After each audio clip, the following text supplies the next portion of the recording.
Fala pessoal, já estamos aqui em Pirapora, no segundo encontro brasileiro de mogno africano. Já estamos aqui, já vai começar o nosso evento daqui a pouquinho. Vai ser sensacional.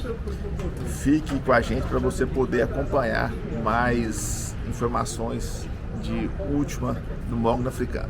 Muitas pessoas especiais aqui tem. Agora eu já encontrei meu grande amigo Milton Frank, que está bem aqui. Nós vamos ter um bate-papo com ele também, sensacional. É o cara que eu admiro e também sabe muito, né? Vai passar muita informação para vocês. Então vamos lá, já vamos começar sensacionalmente o segundo encontro nacional de mogno africano. Dentro da associação. Porque tem gente que nem começou a plantar, já é associado, os outros têm 5, o outro tem 2, o outro tem 10, o outro tem 1.000 e tem uns 5.000. Então isso é muito bom, a gente ter todos esses olhares. Lancelotti, ele também da Floresta entende muito de mogno, muito. Entende do operacional, entende na prática. Então nós temos muito a aprender com esse pessoal. Rafael Cruz.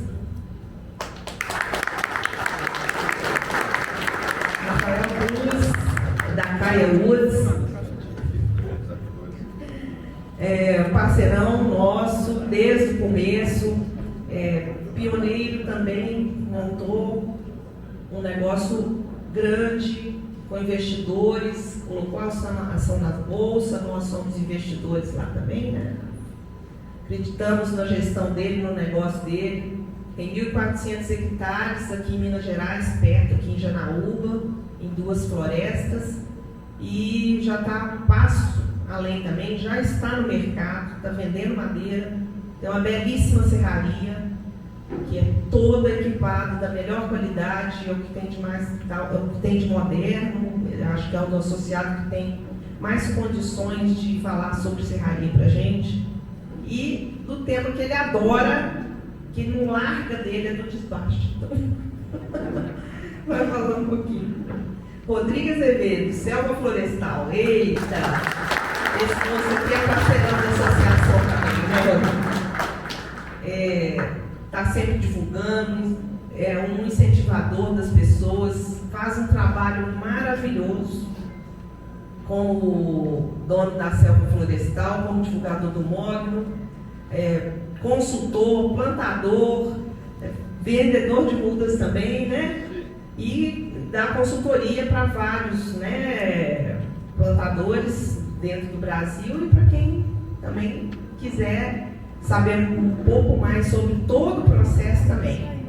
E vou chamar aqui o outro Rodrigo Machado. Rodrigo Machado, esse moço aí conhece tudo de mogno, tudo. E ele dá consultoria também em várias fazendas. É um consultor técnico também da associação, está lá no nosso grupo de discussões técnicas. Quem não é associado está perdendo, porque esse moço também, todos eles estão lá todo dia falando sobre mogno. Então acho que nós vamos ter uma bela conversa aqui. Está aberto o segundo encontro nacional do mogno africano.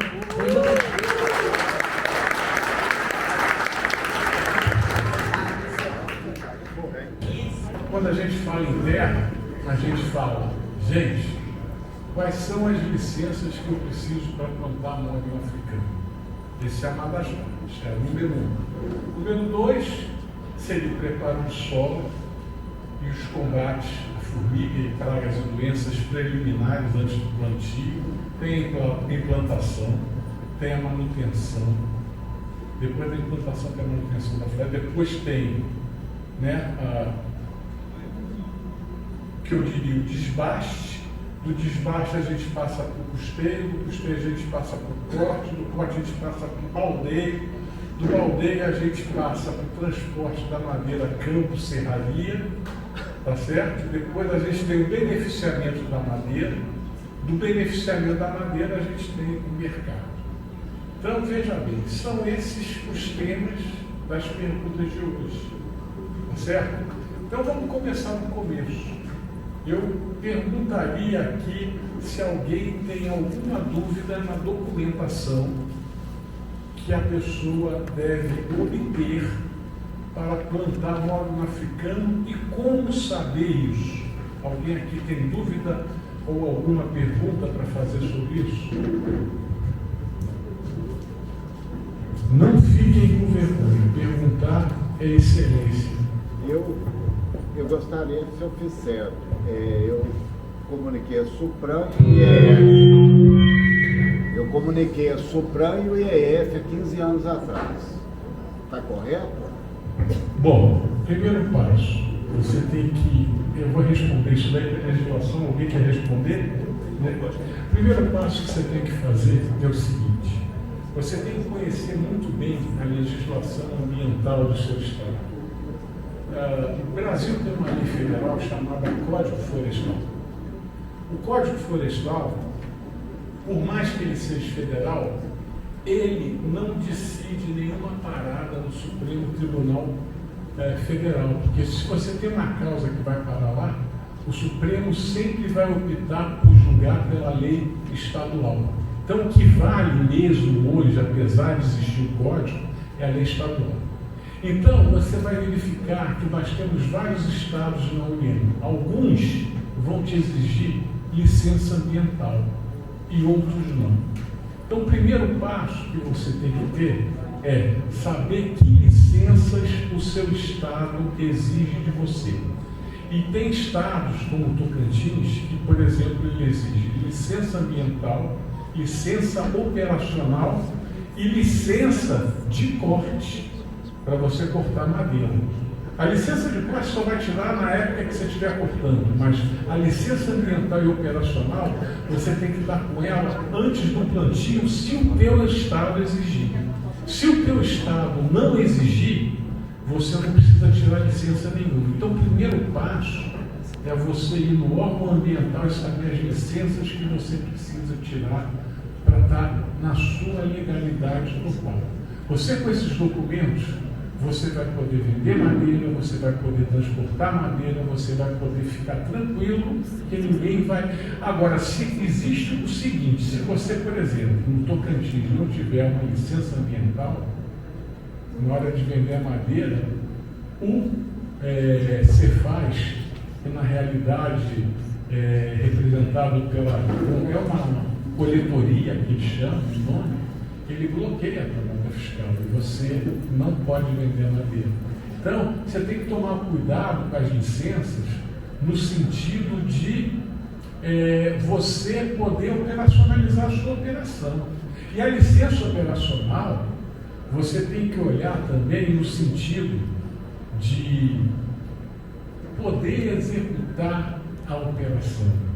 E a licença operacional, dependendo do estado, ela é atrelada às leis de segurança.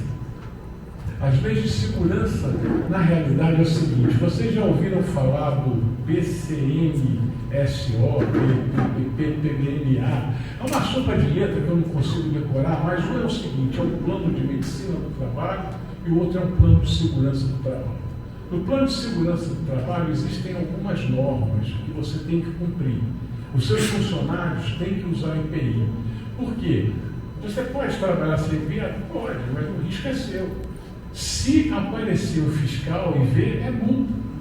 Você, se você tiver um problema com o funcionário que teve até um arranhão que fora da tua empresa, mas ele dizer que conseguiu esse arranhão porque na sua empresa não oferece outro EPI, você tem que indenizar o cara. E para você provar que ele está falando a mentira, é difícil. Então, a melhor coisa que você tem a fazer é ter todos os EPIs, a NR31, e caso vá carregar caminhão de madeira, ter a NR35, que é a segurança do trabalho nas alturas, porque você tem que subir nas carretas para ajeitar carro, tem todo um procedimento. Então, todo mundo tem que ter esse certificado de segurança, que é o como é que é? PCMO e o PPMA. Toda fazenda, se quiser estar tranquilo, primeiro passo, fazer os dois programas que se renovam ano a ano. Tendo isso, E tendo licença ambiental e licença operacional e a licença de porte quando estiver cortando, você cumpriu toda a legislação que você tinha que cumprir. E agora, não é só ter os documentos, é fazer o que está escrito neles também acontecerem, que é o uso do EPI, o exame periódico de medicina todo ano, e isso é fundamental. E não ter nenhum funcionário contratado sem estar com carteira assinada. Tá? E se contratar uma empresa para prestar serviço, a empresa tem que te comprovar que o funcionário dela está de carteira assinada. Esses são os a principal documentação de segurança que vocês têm que ter para tocar isso aí. Pessoal, falando por gestão de um projeto, só arrematando aqui, hoje a tanta legislação, hoje estou falando de um projeto meu nome é Adenilson, lá de São Roque, Floresta da Canastra, está aberto, até nós já combinamos uma visita lá, né? O que eu indico para todo mundo, principalmente médicos ou pequenos, nessa parte ambiental e parte trabalhista, são procurar dois técnicos. Um técnico de segurança do trabalho e um técnico ambiental. Porque é tanta documentação, é tanta plataforma para informar, que eu vou te falar, é difícil. Então, o que eu indico, Patrícia, é você procurar, não é caro, hoje você pode dizer que não precisa ser engenheiro ambiental, pode ser, tem vários escritórios, geralmente tem pessoa que faz ambiental e segurança do trabalho, ele vai e assim, são licenças que tem que ser renovadas todo ano, tem, no caso nosso lá, nós temos o IBAMA, então assim, o mais sensato é você ter um técnico ambiental e um técnico florestal, vai te cobrar por ano um valor assim, muito pequeno, renova tudo, ele tem os protocolos exigidos pela segurança de entrega de IPI e tudo, acho que é o mais sensato, sabe, Eudo? É muita documentação, é muita sigla, muito código. Então, o que eu indico para todo mundo ali, do pessoal aí, deve ter, né, são técnicos de segurança e técnicos ambientais. E projetos que são CNPJ, necessariamente tem que ter um responsável técnico também. Tem que ser um engenheiro agrônomo ou alguém biólogo. Outra coisa, que ele falou é muito importante, mesmo porque a legislação define, eu não sei se o número de cor, mas se você tem um determinado número de funcionários na sua empresa, é obrigatória a contratação do técnico de segurança e técnico ambiental. Mas isso varia de acordo com o número de funcionários que cada um tem. E isso é importante vocês procurarem saber também. Alguém tem alguma dúvida de legislação? Alguém quer falar alguma coisa aqui? Alguma dúvida sobre legislação? Pode dizer. Então,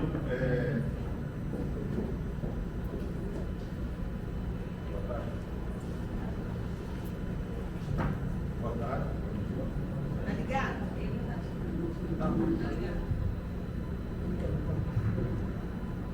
Troca por esse vídeo.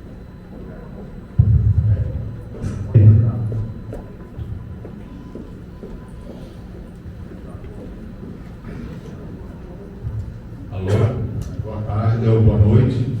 Meu nome é Jorge, sou da Caiana Agroflorestal, lá da Paraíba. E a pergunta que eu tenho, você falou muito bem dos momentos, né, da produção do Mogni, só que no meu ponto de vista ficou faltando um detalhe. Um detalhe que é muito importante, que a gente está lutando lá para poder criar escala, que é financiamento bancário, né? Então, eu estou tendo tratativas com o Banco do Nordeste, a gente tem um ano que a gente está buscando papel em cima de papel para regularizar todas essas questões aí, estaduais, municipais, outorga d'água, etc. A gente planta mogo consorciado com Mamão Havaí, é sistema agroflorestal, né? A gente planta muita mandioca, feijão verde, coisas da cultura local. E agora, recentemente, o Banco do Nordeste falou que o Bacen tem códigos para empréstimo bancário. No caso nosso, lá seria por fundo constitucional, o FNE verde, né? Que é uma linha de crédito que o Banco do Nordeste proporciona. E o que falta, parece, estou aqui falando parece porque eu não sou técnico do banco, certo? Eu sou simplesmente um agricultor que busca o banco, né? E não tem um código específico para financiamento de imóvel africano no Bacen. Não sei se isso é verdade ou não, queria que vocês me ajudassem a dirimir essa dúvida. Recentemente, eu recebi do Cicobi, estou te falando de projetos menores, da Pronamp e até Pronaf, que eles tinham uma linha especiais, eles escalaram em várias categorias, criação de gado, e tinha uma linha especial para florestas. E a Caixa Federal também tinha essa linha. Mas aí eu não sei te falar do código, mas se eles estiverem dentro do, provavelmente deve ser o Bacen, porque Pronaf e Pronamp, né, do governo federal, e assim, eu não sei se dizer se tem esse código, mas que no Pronamp e no Pronaf, para pequenos produtores, às vezes não é o caso de vocês, mas seria o código por lá, né? Eu sei que eles têm uma linha especial sim para florestas. Alô, Rafael. Só complementar aqui, não sei se é do conhecimento de todos, há um pouco tempo atrás se tirou aquela situação que a floresta era uma atividade poluidora. Então hoje já não é mais, então isso vai facilitar bastante para novas linhas de crédito, inclusive para financiamento florestal. Rafael, você teve alguma experiência com financiamento público? Você lembra, Patrícia, quando nós fomos lá? Você lembra quando foi ou não? Nós já batemos muita porta, né? Nós já fomos no BDMG uma vez, e qual que é o principal problema? Hoje, né, a gente já sabe que um projeto de imóvel africano só vai dar retorno com 20 anos. Né? Se não for 20, vai ser 18. Né? Então, a dificuldade é ter essa carência. Nenhuma instituição financeira do mundo permite uma carência de tanto tempo. Então, hoje, qualquer financiamento de floresta, ele é balizado por um plantio de eucalipto, que tem uma carência máxima de 7 anos. Então, a gente já pegou uma vez um financiamento como se fosse de eucalipto, com carência de 7 anos. Obviamente, ele já venceu, né, e a gente pagou ele, mas não foi com o dinheiro do Mogna. Né? Então, para Mogna africano, não existe, e eu acho que nunca vai existir, porque nenhum banco vai emprestar para daqui a 18 anos começar o pagamento do empréstimo. Né? É uma dificuldade.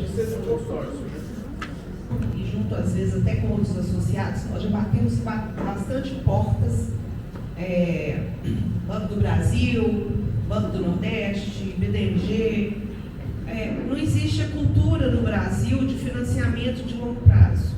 As instituições, na verdade, não querem correr o risco, se ela tem tanto eucalipto para financiar, com prazo de 7 anos, ela não quer correr o risco de financiar o módulo com 18 anos. Isso, eu vou discordar do Rafa aqui, isso não é mundial, tá? Onde existem florestas na Finlândia, na Suécia, toda a região nórdica, que tem essa cultura de plantar espécies que demoram 40, 60 anos para poder estarem prontas.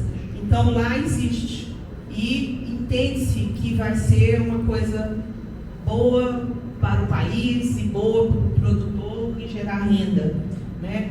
Aqui no Brasil, como tudo é muito imediatista e as pessoas não pensam a longo prazo, não existe essa cultura de financiar plantios florestais a longo prazo. Mas eu acho que a gente já está mudando isso, assim, com a força que nós temos. Quando a gente chega numa instituição e fala que temos quase 80 mil hectares plantados no Brasil, ninguém acredita e nem sabia que o módulo existia. Então a gente tem que fazer esse trabalho aí, quem sabe daqui a alguns anos. Eu fiquei sabendo que o Banco do Brasil tem o programa BC, né, que financia para quem tem plantio de outros plantios, eu não sei se pode café e outros plantios, então se alguém quiser falar aí sobre isso. O Rodrigo queria falar antes, não? Gente, você ficou satisfeito com a resposta? Sim. Eu acho assim, se o quadro é silvicultura de modo geral, né, e o prazo de carência Sendo silvicultura de modo geral, o empréstimo, daí não vai ter problema, o banco está interessado em financiar. os técnicos do banco conhecem nossa lavoura, já foram lá e veem a possibilidade, ou seja, há uma aderência do banco no projeto, só que agora parece que tem essa relação. O prazo de 7 anos para o eucalipto não tem problema nenhum, porque a gente tira esse pagamento em 2 anos plantando mandioca, entendeu? A gente lá planta irrigado, o módulo todo nosso é irrigado, então assim, facilita muito, porque as outras culturas pagariam o empréstimo. Eu não precisaria esperar os 18, 20 anos para pagar. Só que o interesse nosso é que a gente puxar para o módulo africano, ou seja, incluir o módulo africano no projeto como uma forma de alavancar a produção na região. Então, essa é a relação que eu vejo como uma perspectiva de futuro, né? É que a gente realmente não deixe ele como, eu vou fazer um plantio aqui de mamão-havaí e vou plantar módulo junto. Não é essa a ideia. A ideia é justamente a gente ter o fundo condicional para plantar em agrofloresta, mas dizendo, olha, eu estou pegando dinheiro e estou plantando módulo. Essa é a ideia. Inclusive, o que é a dificuldade? Tudo para nós é novo. Aí a primeira coisa que o banco me pergunta, nós começamos a preencher os dados, né, como associação, eles falaram que tinha que ser individualmente, para cada produtor fazer o seu plano de negócio para o financiamento. Só que todo mundo chega num lugar comum, porque o banco só te empresta dinheiro quando ele vê o seu lucro no mercado. Qual que é o mercado módulo? Ninguém sabe. Aí a gente chega nesse ponto, aí a gente não tem. Agora, é o que eu falei aqui, a hora que eu abri, nós estamos aí, os pioneiros estão indo, estão formando mercado. Então, talvez daqui a pouco, a hora que o banco perguntar o que você espera lucrar com essa floresta, a gente tenha dados concretos para mostrar. Então, estamos nesse impasse que é o ovo e a galinha, então vamos ter que esperar um pouco acontecer esse mercado, que é o que o banco quer saber. O microfone para a Daniela.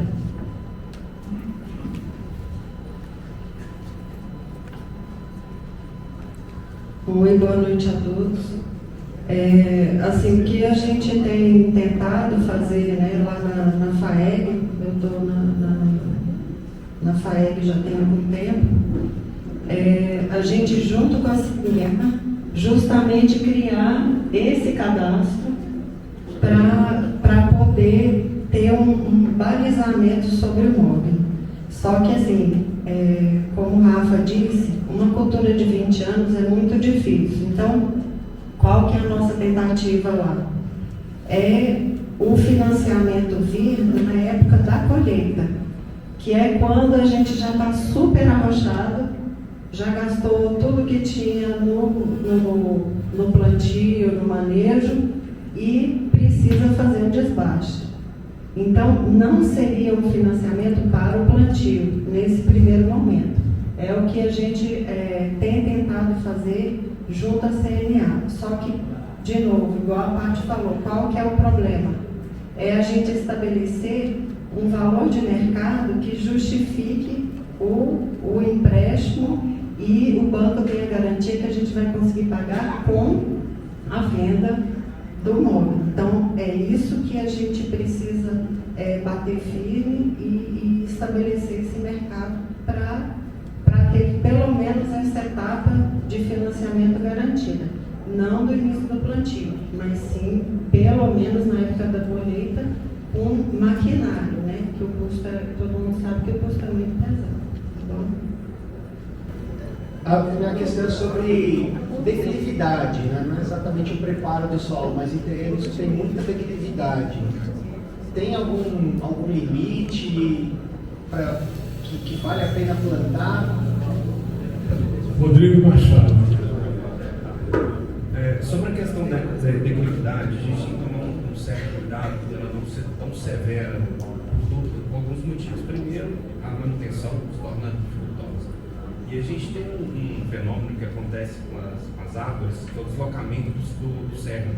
Não, o deslocamento mesmo do cerne. Então, se você tem um declive muito grande, a árvore tenta compensar isso, deslocando o cerne para o lado de cima. Então, quando você for serrar sua madeira, pode ser, não é uma certeza, ela venha ter um cerne mais locado de um lado, ter mais alburne de um lado que do outro. Então isso é uma consequência. Pode acontecer, não é uma certeza. Depende muito da declividade, do sombreamento que o morro vai ter, dependendo da posição. Então, assim, são N fatores que pode ocorrer isso. Então, assim, fica dificultosa a questão da dotação, como assim, uma série de coisas também. A priori é isso. Zé Viana, eu gostaria de fazer algum comentário.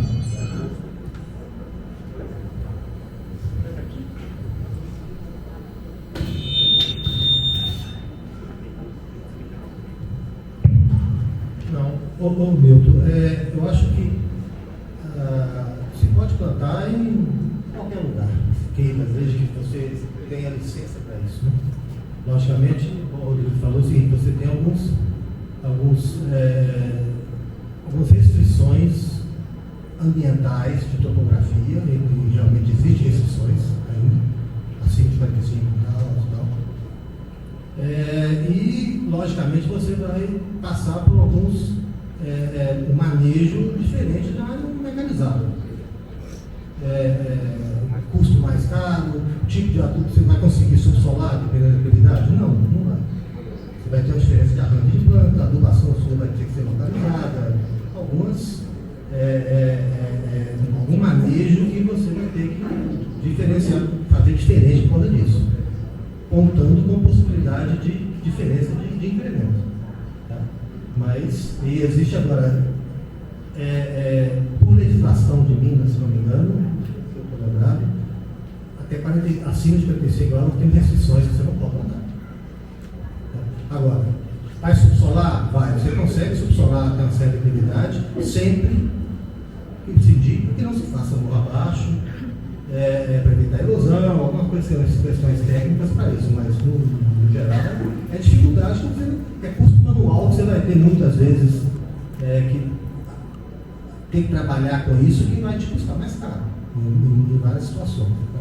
Mas a princípio não, a gente a cultura do eucalipto, que a gente já trabalhou muito, já trabalhei com áreas de 35% e tal, e você trabalha.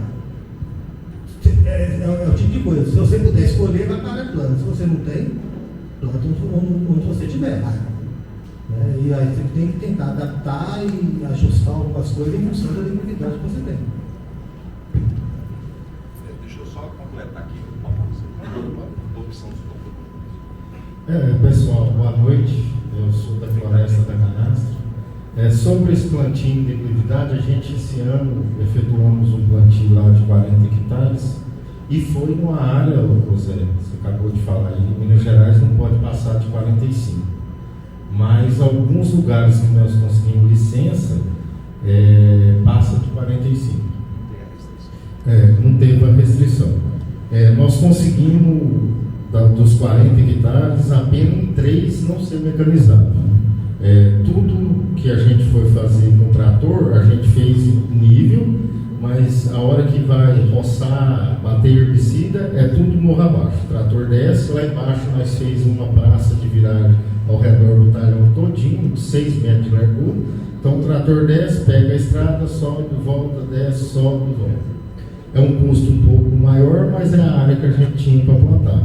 A dificuldade que eu vejo no futuro vai ser retirar a madeira, né?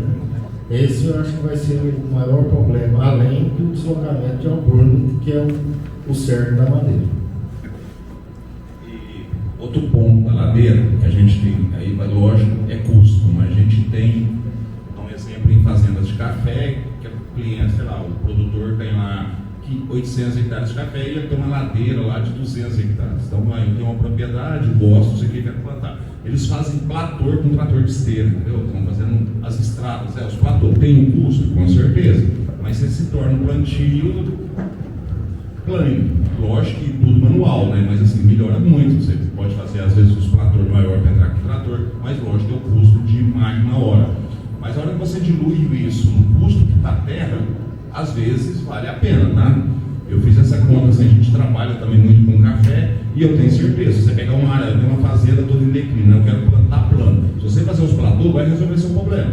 Ah, mas e o custo? Bom, então vamos comprar terra, o preço da terra hoje, gente, né? Isso assim, é de se estudar, tá? Eu quero fazer um plantio, eu sou caprichoso, eu não quero ter problema, faz uma cotação de platô.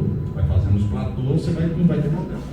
Fica bom demais. Você pode fazer eles maiores um pouquinho, você deixa algumas ruas abertas para entrar com o trator e mecanizar, alguns novos você for pulverizar, se for uma área grande, às vezes faz com canhão, adubação você faz manual, mas assim. Pessoal, lembrei, tem um associado da associação que chama Daniel.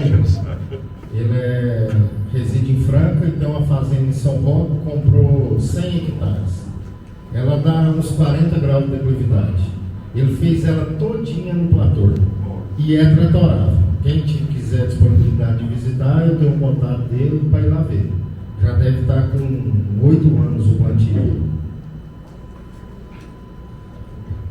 Só uma observação, vou passar para o Rodrigo depois. Alguns estados chamam platô, outros chamam terraço. Eu tive a oportunidade de acompanhar um projeto lá no Espírito Santo, desde o início. E lá é ladeira abaixo, né? Bem declive. E nessa ocasião, Alcides, ele chama, ele plantou numa área bem declivada, tá? Para vocês terem ideia, ele fez em cova, ele contratou uma rede escavadeira para fazer uma cova muito bem feita, né? Para acumular água de chuva, e na área dele não teria oportunidade de fazer uma irrigação também, para plantar uma espécie mais exigente em água. Ele plantou o senegalense para poder suportar, passar a época de estiagem sem precisar de fazer irrigação. O projeto dele hoje já está com 4 anos. O custo inicial foi alto. Hoje, com essas árvores de 4 anos, tá, já estão com copa, tudo, né? O custo diminuiu drasticamente, o custo operacional da área plantada de novo. O espaçamento também dele foi um espaçamento mais bem espaçado também, tá? Pelo fato de diminuir as operações, né, de manejo, e está excepcional a plantação dele. Ele plantou lá 22 hectares, numa área totalmente declivada. Quando eu cheguei lá para poder conhecer a área, eu fiquei até meio assustado, né, que eu não tinha experiência. Minha região é plano, um tapete, né? E ele estava com um técnico que já trabalhou com eucalipto na região. Então já tinha uma grande experiência nessas áreas, né? Então foi um grande desafio. E a folha dele está excepcional, linda, linda, linda. Só complementando, eu mesmo tenho clientes que a gente tem áreas de declive e Oliveira Fortes, extremo sucesso. É um pouco mais difícil, mas não é impossível. Então lá a gente teve um pouquinho de trabalho no início para a gente fazer calagens, foi possibilitado fazendo, infelizmente, ele fazer morro abaixo, meio na diagonal, para a gente não ter problema com enxurrada, mas o que a gente faz é que eu tenho o costume de fazer, alguns aqui que são meus clientes que já conhecem, a gente fazer o uso das plantas de serviço, né, misturando gramíneas, leguminosas, etc., para a gente segurar essa questão da água também, fazer generar microbiota e etc. Então, assim, sempre é bom estar com o solo 100% coberto, nunca deixar pelado, né? Por favor, explica o que é microbiota. Então vamos já para a microbiologia, né? Então, assim, eu bato muito na tecla dos 3 pilares, e um deles é sempre esquecido, que a gente lembra sempre da parte mecânica, né, que é a parte física, que é gradagem, aquela coisa toda, subsolagem, a parte química, que é a adubação, e esquece do principal, que é a biota do solo, macro e microbiota, que a gente aí entra os fungos, bactérias, protozoários e a macrobiota, as minhocas, besouros, etc., que sem ela as outras duas não funcionam, não adianta. Então, se você não tem a microbiota, né, ativa no solo, você pode fazer a parte química e física muito bem feita que você não vai ter resultado. Então, se você consegue fazer uma ativação biológica, principalmente usando essas plantas de serviço que a gente usa, que a gente fala, que são cicladoras de nutriente, E a gente vai conseguir colocar, se fala assim, vamos colocar matéria orgânica no solo, mas como? Colocando esterco? É uma, mas o esterco você vai carregar bastante pragas também, né? Porque o gado está sempre se alimentando de coisas diferentes. Vamos pôr cama de frango? Outra opção, mas a melhor coisa que você tem para colocar carbono dentro do chão são raízes. É o jeito mais fácil, que você não vai ter problemas e você vai conseguir colocar toneladas e toneladas de carbono dentro do chão, matéria orgânica, com as próprias raízes das plantas que você está colocando. Além de fazer ciclagem de nutrientes, fixação de nitrogênio e ativação da microbiota, você está colocando, entre aspas, de graça, carbono dentro do chão. Porque a gente tem costume de só olhar o que está em cima e esquece o que está embaixo, que é muito maior o volume do que está em cima. Então, você dá um exemplo só de uma planta, uma Crotalaria juncea. Você consegue colocar de 15 a 20 toneladas de matéria seca dentro do chão só com raiz. Então, já é um ganho excepcional. Então, a gente tem outros, por exemplo, o nabo forrageiro, onde que se consegue colocar, ele é um subsolador natural. Ele dá uma cenoura aí, parecendo uma cenoura branca, dependendo do solo, ela chega a meio metro. E ele é quase 100% água. Quando ele apodrece, ele abre um canal gigantesco no chão de passagem para água, oxigênio, etc. Então, mesmo as raízes mais finas também têm essa função. Além de colocar carbono no chão, colocar a biota para funcionar, depois ele vira canalítico para entrada de ar, entrada de água, né? Então, é ganha-ganha. Então, mantendo esse solo coberto com essas plantas secas é fenomenal. Pessoal, só a Patrícia me permitir, posso fazer um agradecimento a um parceiro e falar um pouquinho? O André da AgroCP, por favor, se levanta. Falando em material orgânico aí, nós estamos com um patrocinador do evento, que é o AgroCP, que é um parceiro do Mogna aí, e aqui os Mogna de lógico, não vai levar a quantidade de material orgânico que você precisa no solo, que é essencial, mas toda a linha de orgânico mineral que eles trabalham, que é mineral mais orgânico, vem carregado com matéria orgânica, né, André?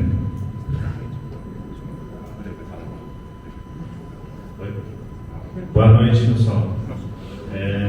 A AgroCP ela existe há 10 anos na linha de orgânicos minerais. A gente trabalha mais, hoje em dia a empresa está trabalhando aproximadamente com 160 mil toneladas de orgânico mineral no Brasil inteiro. A gente é um grande parceiro da ADR Agro, o Ricardo também já utiliza os nossos produtos. Nosso principal mercado é café. E a gente está vendo essa tendência do mercado de mogno, de madeira, que cria resíduo. O nosso produto ele é de origem vegetal, ele vem de oriundo do mercado de celulose. E a gente vê esse apelo que o mercado está tendo para ter uma nutrição com esse produto biológico. E por isso que a gente está empenhando em patrocinar e ajudar pessoas com o pensamento de vocês, pensando no futuro, pensando no que a gente tá vindo aí com menos recursos para utilizar em culturas de longo espaço de tempo, né? E a gente vem apoiando esse mercado aí. É o primeiro evento que a gente participa e esperamos estar presente nos demais. Muito obrigado a todos aí. Eu ia mencionar depois os nossos patrocinadores. Foi o primeiro ano que a gente está tendo patrocinador dentro da associação. Sempre fizemos vários eventos e nunca deu uma oportunidade a quem está junto do produtor de estar participando, estar expondo o seu produto, estar ajudando de alguma forma. Então eu te agradeço muito a sua presença e o patrocínio de vocês. Que seja o primeiro de muitos. Vou agradecer aqui também ao André Rosa, né? Depois nós vamos falar, na hora que a gente falar de mercado de móvel, vamos falar sobre a certificação. Então, eu quero agradecer muito gentilmente ao patrocínio de vocês. Espero que vocês fiquem satisfeitos com o networking que vocês vão criar aqui. Obrigada.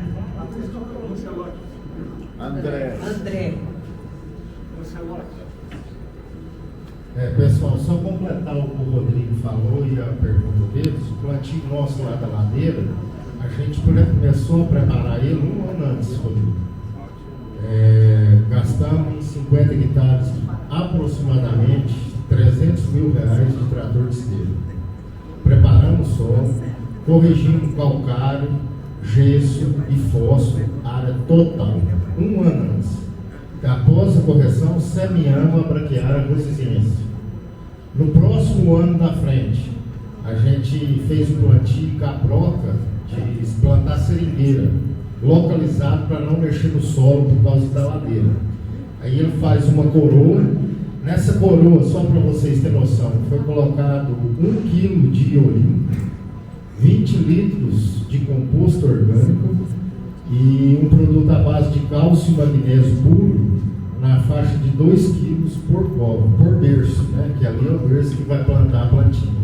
E aí a gente não mexeu na terra, e entramos com a roçadeira, para vocês terem uma noção, 1 hectare de braquiária rosiziense, ela produz cerca de 20 toneladas de matéria orgânica. Isso é o equivalente, para vocês terem noção, a 150 quilos de nitrogênio por hectare. Então, a matéria orgânica que o Dr. Rodrigo falou, é muito importante a gente plantar. Uma coisa que é importante frisar para finalizar esse assunto de adubação verde, plantas amigas, plantas de serviço, que é a mesma coisa, é o seguinte: hoje existem plantas de serviço que regulam o pH do solo, e uma delas é o picão. E veja bem, mas por que eu devo regular o pH do meu solo? Porque um pH adequado, a CTC, explico o que é CTC depois que você é dono, tá? A CTC trabalha melhor. Ele vai explicar para vocês como é que funciona a CTC com mais profundidade de agrônomo. Só complementando aqui, finalizando sobre a resistência, chamar a atenção, porque o uso da gramínea é extremamente importante. Por que a resistência? Eu também sou adepto da resistência. Ela tem uma raiz bem profunda, ela consegue aprofundar bem a raiz e ela não tem alelopatia com o mogno. Então, se a gente tem um piatão da vida, um braquiarão, alguma coisa, você observa que o mogno não vai para frente, não vai, não adianta. Se você não manter, você pode ter sim essas gramíneas, mas a linha de plantio com pelo menos 1 metro de cada lado dessecada o tempo inteiro tem que estar, porque senão a alelopatia é muito grande. O que é a alelopatia? As raízes não só absorvem as coisas, elas também exudam.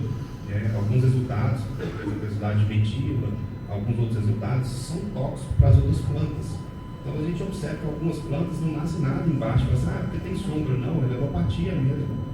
Então isso é bem claro num lugar onde o mogno está assim, o capim está verde, bonito, mas o mogno está extremamente amarelo. Você vai lá, faz um herbicida, o mogno explode, ele fica maravilhoso. Então, voltando à questão de solo, a CTC nada mais é que a capacidade de troca de cátions, né, a capacidade de troca atiônica, que aumenta a absorção de nutrientes.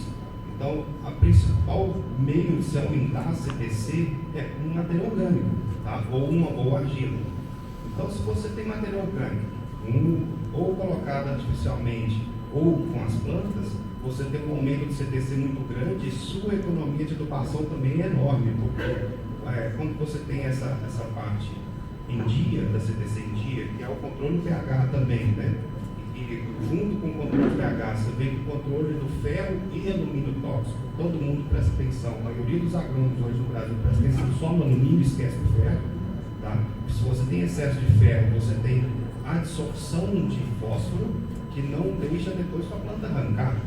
Então, se você faz uma adubação com fósforo pesado, mas você tem um excesso de ferro, você vai ter adsorção desse fósforo, tá? E dele não vai estar disponível para a planta. Então, por isso que a calagem é extremamente importante, junto com matéria orgânica, e você mantém uma CTC alta.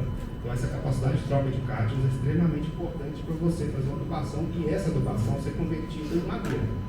Eu queria fazer uma pergunta, que vocês estão falando sobre isso tudo. Qual o tempo que eu tenho que fazer isso? Durante quantos anos? Quando começar? e quando terminar, se tiver término? A grande pergunta da Patrícia aí é de quanto em quanto tempo eu tenho que calcarear uma floresta? Vamos responder tudo. Tá? Quero saber tudo na opinião tudo. A priori, no plantio você já tem que ter esse controle, para ter um arranque das plantas com bastante tranquilidade. Se você tem um pH tranquilo.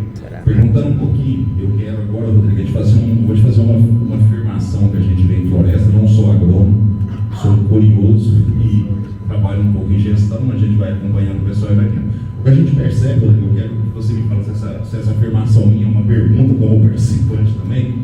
E é muito importante para produtores de mogno, principalmente iniciantes, que o que eu percebo é que o mogno é uma planta muito, assim, ele responde muito aos tratos culturais, ele não é muito diferente do eucalipto, você não pode plantar ele e deixar para lá, ele não vai. E o que eu já percebi em lavouras de vizinhos que a gente tem lá, que o mato é uma concorrente que para o crescimento nas lavouras novas. Então, assim, resumindo, ele é um frango de granja, ele tem que ser bem cuidado, ele responde bem aos tratos culturais.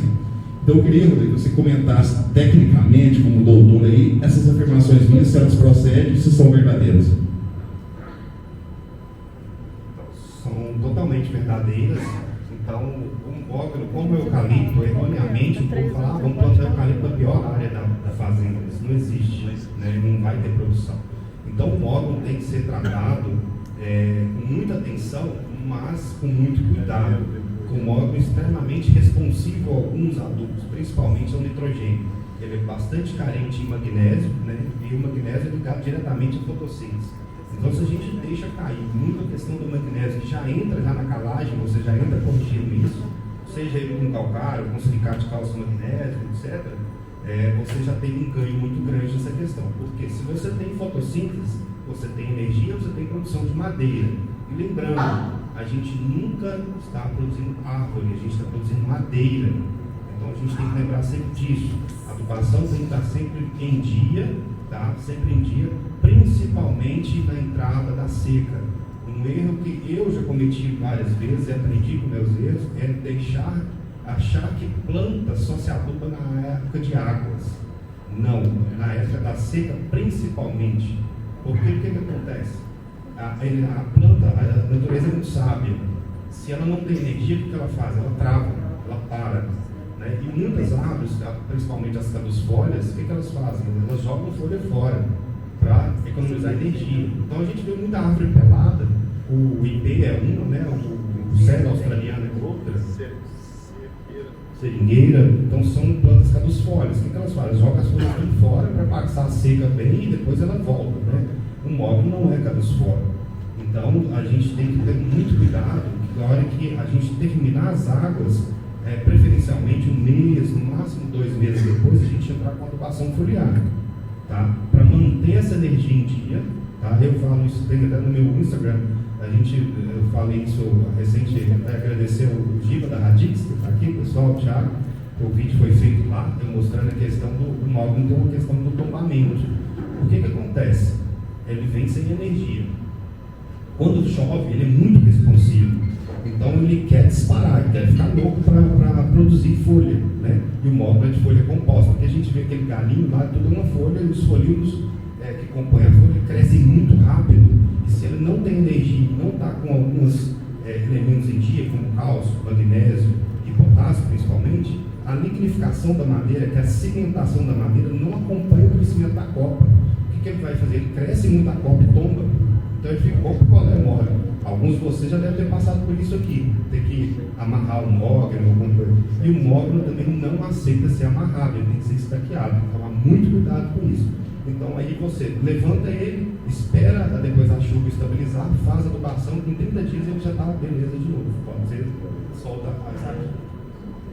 Zé Vieira, suas considerações finais sobre o assunto.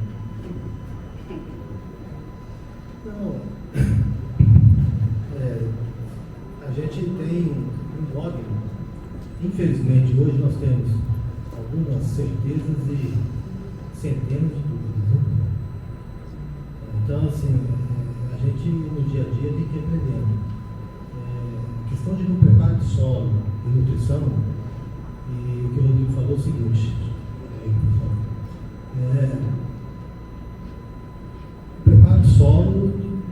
mínimo 50% de sucesso do plantio não tratado solo.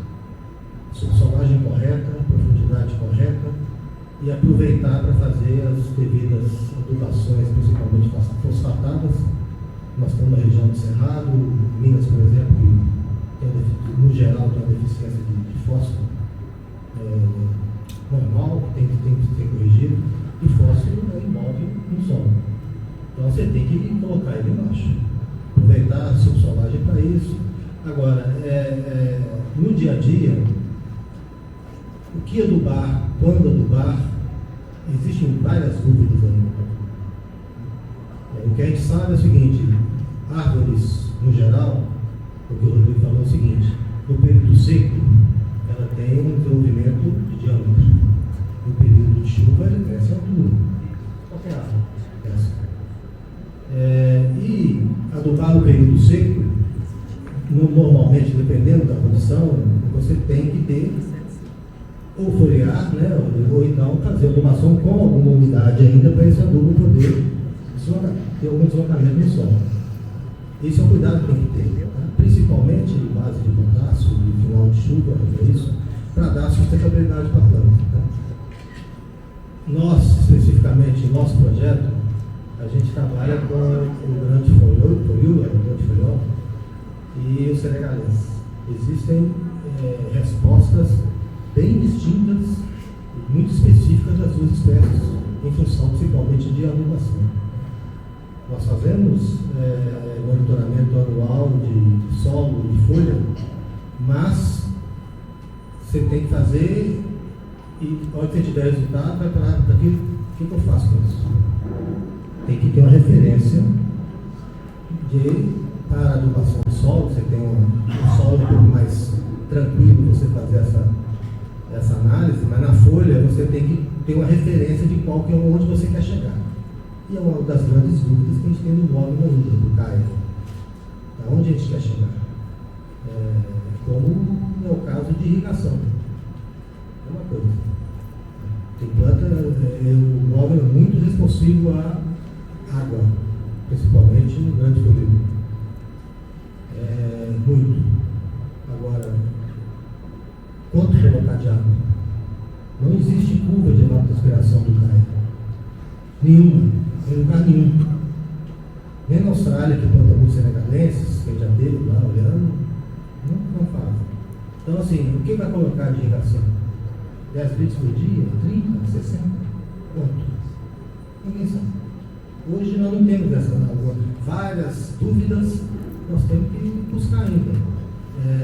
A cultura é muito nova, né, gente? Então, vamos fazer uma analogia do eucalipto. O eucalipto, nós temos 70 anos de eucalipto no Brasil, mas sendo um pouco mais intensivo. Móvel nós temos o quê? 15 anos? 12. Pois é. 12. E olha que o eucalipto com 70, que corta de 7 em 7 anos, até hoje tem muita dúvida. Agora você imagina, Mogno, o CAIA, que com um plantio mais velho, 12, 13 anos, com ciclo de 20. Ok? Então, assim, é muita interrogação. Muita interrogação. Cada caso é um caso. Tá? E aí tem que ter um cuidado, tento o máximo possível de acompanhamento da gente. Eu sou da área florestal, eu não sou agrônomo, eu sou florestal. E a gente tem que ter um acompanhamento diário disso para ter a melhor performance possível do plantio, porque é um projeto de 20 anos. Se você errou no início, aqui o Rodrigo falou, ele é fato. Para você recuperar depois é muito complicado. E normalmente não se recupera. Não se recupera. Você pode tirar uma diferença, mas não recupera. Então, prepara o solo, fazer análise, fazer uma interpretação boa do que é adubado, como fazer, quando fazer, porque senão depois você não recupera mais nada. É muito, muito complicado isso.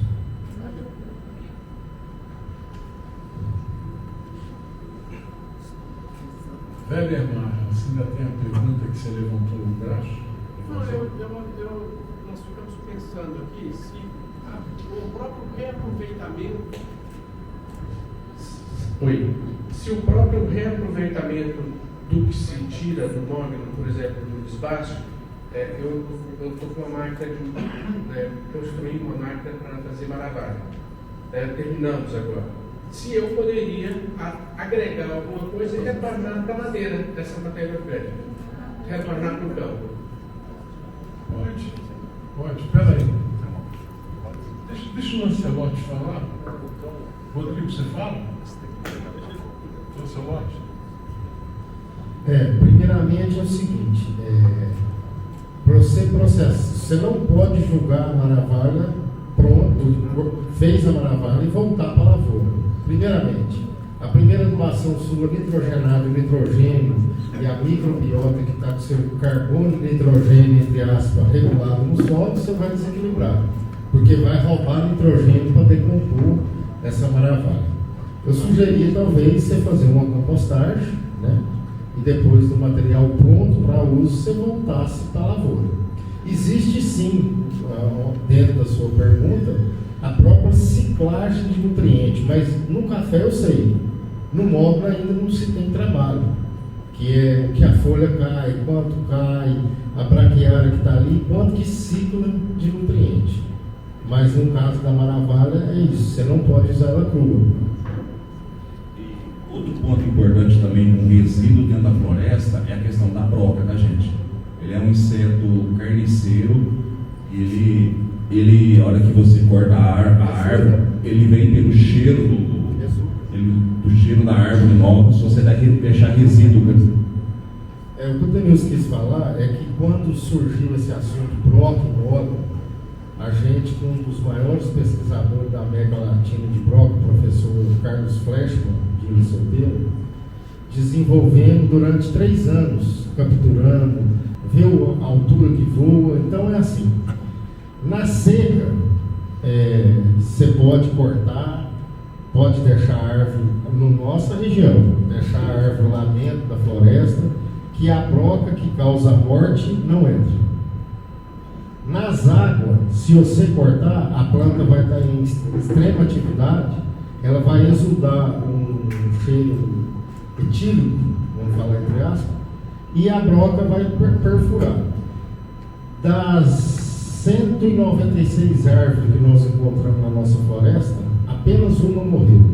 O próprio mogno exudou uma resina que a broca ficou presa logo na entrada. Então, assim, o professor chegou à conclusão que o problema era as brocas que vinham na madeira no chão, que aí furavam tudo. É um exemplo, você derruba uma árvore para ir para a serraria. Você deixava 3 dias, ela já estava toda furada. A própria copa, os galhos, esse tipo de coisa. É isso que tem que tomar cuidado. Mas não complementando. Peraí. Só complementando. Então, a retirada de galhos é extremamente importante. Sim, muito. Okay. Não, galho é inadmissível. O galho caiu hoje, amanhã você tem que estar retirando. Entendeu? Inclusive, hoje, eu tive num plantio de um colega, onde ele estava fazendo desbaste. Eu falei para ele: olha, a primeira coisa que você tem que fazer é parar tudo que você está fazendo e tirar todos a galhada da sua floresta. Galhada atrai broca. Sim, sim. E aí piora. Como é que é?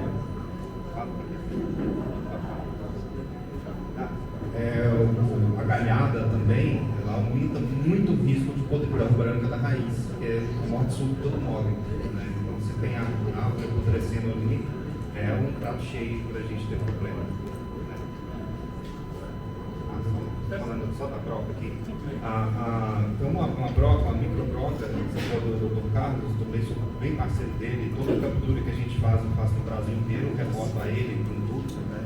Então tem uma microbroca que ela pega a árvore viva, quando a árvore está com a nutrição baixa também, que ela não consegue dar conta da broca, ela está estressada e não dá conta de emitir a resina para matar. Uma dessas microbrocas, que é da família dos tirévoros, ele tem em torno de 2 milímetros, só que ele vem em enxame e ele parece que a árvore tomou um tiro de cartucheira, fica toda furadinha. Só que o problema não é o buraco que a broca faz, são os fundos que ela carrega nas patas. que entra para dentro do sistema circulatório da planta e vai fazer a morte da planta. Tá? Então, aí depois que a planta morreu, está decrépita, morreu, aí vem as outras trocas, como diz um amigo, que é as trocas carniceiras. Tá? Então, nós vamos pegar já a planta morta, que são outro tipo de troca. Os estudiosos ou sabichões afirmam ser o impacto térmico. Até isso eu já ouvi. Então, deixa eu te dizer um negócio. Eu estou na área florestal desde 1984. E em 1984, quando eu trabalhava na CENIBRA, tem muita gente aqui que nem nascido era, eu vi a primeira morte súbita de um eucalipto. A CENIBRA, na época, chamou o bambambam da fitopatologia de Viçosa, porque Viçosa sempre foi tida naquela época como a maior faculdade de agronomia e técnica do Brasil, principalmente porque tinha um apoio violento do governo. Isso. Então, deixa eu dizer para você, o cara chegou lá, o cara passou uma semana colhendo amostra, analisando, fazendo miséria. Aí depois de uma semana ele apresentou um relatório para a diretoria e para os superintendentes, e eu, como assessor do superintendente, estava do lado do superintendente e do presidente da empresa, que era um assunto que prejudicava todo mundo tinha medo dos eucaliptos morrer da noite para o dia, dizendo que era chuva ácida. E disse ainda que era chuva ácida pela proximidade da CENIBRA com a Usiminas e que a Usiminas expelia por sua chaminé materiais que poderiam ser transformados em H3SO4, que é o ácido sulfúrico na atmosfera. Muito bem. E aí engoliram esse cara, mas com o tempo provaram que não existia nada disso. Foram analisar o ar e tal. Aí mandaram chamar o Bambambam belga. Trouxeram um cara lá da Bélgica que era tido como o maior fitopatologista do mundo. Gastaram uma fortuna. E aí esse cara veio, ficou lá um tempão, fez teste e tudo, e ele foi o primeiro cara no Brasil, nessa história de morte súbita, que falou sobre estresse hídrico. Bom, como ele era o Bambambam, ninguém ia contestar ele. O cara, quando chegou na CENIBRA, ele parecia até um japonês. Todo mundo chegava, baixava a cabeça e reverencia o cara. O cara era tido como o maior nome de todos os tempos da Europa na fitopatologia. Tudo bem. E aí, com o tempo, uma porção de gente começou a estudar isso. Uma delas foi o nosso Edson, outra delas foi o nosso Carlos Fleshman, outra delas foram outros professores do passado, Tadeu, e na realidade eles chegaram à seguinte conclusão: o problema do estresse hídrico faz sentido, mas não é a causa. O estresse hídrico é uma coisa que acontece sempre quando entra a seca. E o que acontece é que o estresse hídrico, ou a falta de água, provoca menos dissolver, né? Quando você joga o açúcar na água, não dissolve. Mesma coisa, quando chove em cima do solo, a chuva dissolve os sais minerais, sei lá, ou então os elementos químicos que precisam nutrir a planta, porque através da água que as radicelas vão absorver os nutrientes e vai levar. Então o que acontece é o seguinte: em época de seca, a planta começa a se nutrir menos. Então o que acontece é o seguinte: quando você começa, agora vamos trazer para o homem, você começa a se alimentar menos, né? Você começa a ficar mais vulnerável a pegar a doença. Se você parar de comer 10 dias, é capaz até de você ficar doente com uma outra coisa que não tem nada a ver porque você parou de comer, porque a debilitação faz você ficar suscetível à doença. Ponto. Então a história começa aqui. O que acontece é que na natureza nós temos vários fungos e nós temos vários vetores. Ainda há pouco ele falou das brócolis, que são vetores que levam fungo para as árvores através de suas patas. Outro vetor é a formiga. A formiga se alimenta de fungo. E a formiga adora o fungo do gênero Botriodiplode, eu não gosto de falar o nome científico, que é o fungo que seca as árvores com venta de cima para baixo. Entendeu? E existem outros vetores, como vespa, como tudo. Por exemplo, cancro aí, nesse ponto, é um questionamento também, até importante dizer, que eu não sei, uma coisa que eu não sei sobre o nódulo, e eu vou perguntar para os meus colegas, é se o cancro, se uma vespa, ou se um bicho qualquer posar numa área onde tem o fungo, posar numa área do campo, se ele vai contaminar a árvore com fungo. Isso é uma coisa que nunca foi estudada e precisa ser. Entendeu? Então é o seguinte, entrou o fungo, seja na raiz, seja na árvore, e o fungo é letal, ele vai causar a morte da árvore. Muitos dos fungos vão causar podridões na raiz. Você tem só de pinta em raiz, você tem pinta branca, pinta preta, pinta marrom. E ainda tem a pinta média azulada. São 4 doenças de raiz. Fora a secagem de cima para baixo que você tem do fungo do gênero Botriodiplode, que é o Laparodiplose. Então, veja bem, esse problema ele começa exatamente no instante, é um processo que começa exatamente no instante em que a árvore começa a passar fome, ou se alimentar mal, ou ficar debilitada. O que pode ser feito é uma prevenção. Você pode alimentar, você tem que perceber isso e talvez reforçar a árvore com uma irrigação ou com um adubo foliar. O segredo para você não ter esse problema é você alimentar bem a árvore, é você prevenir, porque remédio não tem. Depois que o fungo entra, é letal, acabou. Entendeu? É a mesma coisa que você está sendo condenado. É como se você tivesse recebido um veneno no corpo que não tem antídoto para ele. Entendeu? Então, a prevenção, a manutenção da alimentação da planta é a solução. Essa é a grande opinião de uma pessoa que estuda isso desde 1984. Agora vamos ouvir outras opiniões. Você tem alguma opinião sobre isso?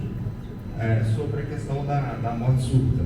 Lá na sua fazenda mesmo, lá no início, quando eu estava fazendo os protocolos da COPET, né, de inseticidas biológicos, aquela coisa toda, nós fizemos uma tentativa lá, né, com o tricodermil, e hoje nós já melhoramos aqui, depois daquilo já teve bastante avanço, a gente consegue barrar, mas não eliminar.